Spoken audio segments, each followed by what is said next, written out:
Hello and good morning to everybody. This is Yusuf Patel speaking from Dynasty Capital Management, South Africa. And as promised to my Dynasty family and future leader traders, okay, here's a video on how to use a simple MetaTrader 4 interface, okay? At the very bottom, we got the quotes. These are all your currency pairs. We got the charts, we got your open trades, and we got your trade history. You don't really need to worry about these two, okay? So if we take a look at the quotes page, all right? These are all your currency pairs. Now, if you don't see a pair that you want to trade, you just tap the plus button at the top and select what you're looking for. For example, CAD JPY. Tap on CAD JPY. CAD JPY is now automatically added to the very bottom of your list. But for this particular video, I'm going to be showing you XAU USD, which is the acronym for gold, okay?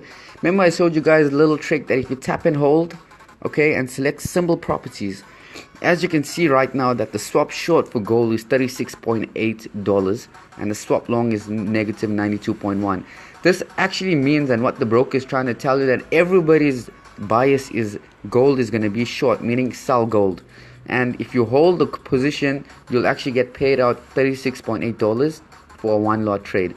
Okay, if you use a 0.10, I think you get paid out 30 cents, and if you no $3, my bad, $3.6. Okay, so ideally, if ever you want to trade a pair, make sure you go with the direction where the broker actually pays you out. It's a little trick I'm teaching you guys, right? For example, AUD USD, if you tap and hold symbol properties, as you can see for this particular pair, the swap short is negative 1.53 and the swap long is neg 1.03. Ideally, for something like this where it shows two negatives, I would suggest, means the brokers are also confused as to which way the sentiment tool is. They don't know whether buyers are going short or traders are going short or traders are going long. But ideally for this situation, I would suggest go with the swap short because it's negative 103 instead of negative 1.53. Okay, so that's how you use the quotes. Now let's go on to the charts. I'm going to be using AUD USD, so I'm going to go to open chart, right?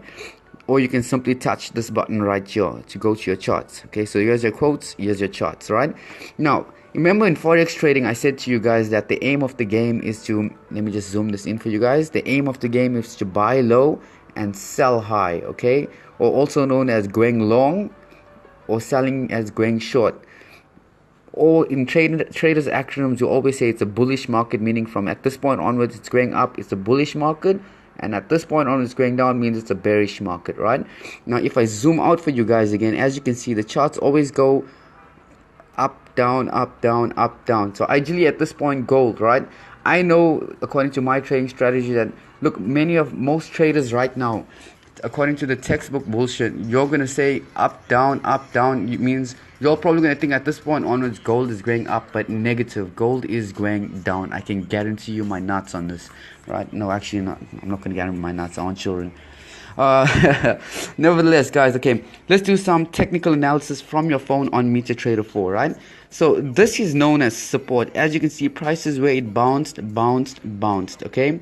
And resistance would be here at the very top, or ideally there, and there, okay? So how do we draw support and resistance levels? All you gotta do is tap on this button, okay? I'll get into the time frames just now, right? But nevertheless, you tap on your phone once and you select this button here, okay? You tap on it, you click the plus button, scroll all the way to the bottom, as you'll see a rectangle.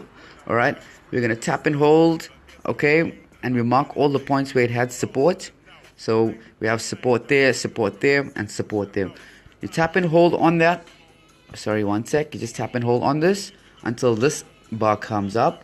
You can change the color. Make sure you select full, or if you don't want full on, you can leave it off. All right. Select the color. Support is always going to be green. Okay, so select the color green.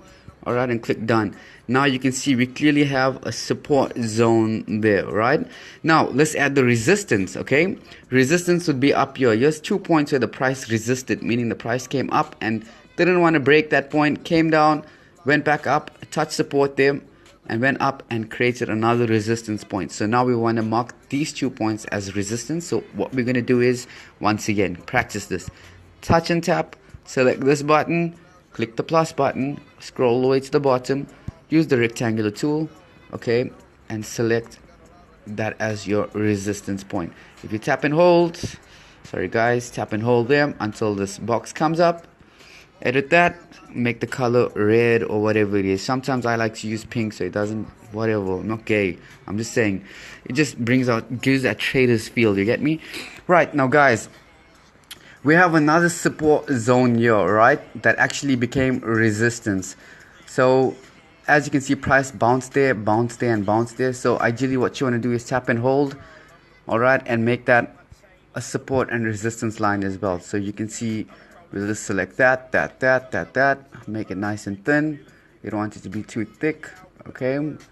I'm just gonna drag this up a little bit, okay? So there we have it there, okay? And I'm gonna change this color to support, but now it's actually resistance, okay? So I'm just gonna make it resistance, and I'll tell you why I'm making it resistance. It's because, number one, you see when this was support right here, because price broke it there, it created a new support, so this actually becomes resistance, okay? So ideally, if you were trading gold, okay, you would have bought there because you knew the price bounced there, you would have bought there, okay? And you wouldn't have sold there because sometimes it breaks through resistance and goes to the previous resistance. Now this ideally could be a support line as well, because it can, price is showing that price bounced, is planning on going up. But I'll tell you now, because we went to the quotes and looked at XAU USD symbol properties, it shows that swap short is paying out much higher than swap long. So what you're going to do is, and according to my trading strategies, I know for a fact gold is going down long term, okay? So hold those gold positions. Now let's get to the point where time frames. If you tap on this button, right, I'm sure you guys can see M1, M5, all right, M15, M30. This is known as minute 1, minute 5, 15 minutes, 30 minutes, 1 hour, 4 hour, daily, weekly, and monthly. What this basically means is on the 4-hour time frame, right? If you zoom in, these are known as Japanese candlesticks. This is what I'm showing you, right? This is what it's basically trying to tell you, that on the H4 time frame, this is what the price did in 4 hours, right? So if you calculate this bunch, for example, 4 hours, 8 hours, for example, and continues, it's just showing you what the price did in every 4 hours. Same goes for if you take a zoom out and go into the 15-minute time frame, right? It's just basically breaking down. For example, we'll go to the last 4-hour Japanese candlestick, which is this one, right? If you switch to the 15-minute time frame, it's basically showing you, this is known as 15 minutes, 30 minutes, 45 minutes, you get me? So that's Japanese candlesticks, okay? So now that you guys know on the H4, it's best to do technical analysis to get a bigger perspective of the picture. Now that you guys know how to draw support and resistance, let's talk about trend lines, okay? If we take a look at the M15 time frame, sorry, M30 time frame, right? What I want to do here now is I want to draw a trend line, okay? So what we do is to draw a trend line, you just tap the button, select this part again, and select trend line.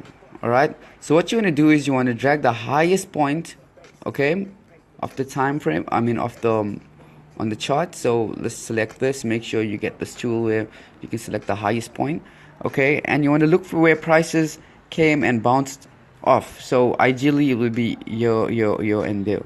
All right, so it's trying to show you that, for example, price was there, came up, bounced there, bounced there, bounced there, okay, and it's busy consolidating at the moment. I know it's going to make a move down, right? So now that you have draw your trend line there, we can also make another trend line at the bottom of it, which is like that. We select here, try to get that in line, because we see there, okay. And we're gonna go to the very top as well. Oops, my bad, this thing is not letting me do it, okay. So that's a trend line. So basically, you know that if gold is in a downtrend, ideally you'll sell there. If it bounces up there, wait for the price to go up to the second top trend line and sell again. Wait for it to go up there, sell again. Okay, that's also the Go Forex strategy that they're using, trend lines.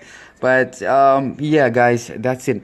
Now on this account right here, it's empty. I'm just showing for practice purposes, although it's real, nevertheless it's empty. I took out all the money from this account. So these are your trade history. You'll see your current trades happening right here. Now you can tap and hold, okay, to close the trade, etc. And this is your trade history on the side. Thank you so much, guys. I hope it helped, and yeah, we'll keep in touch.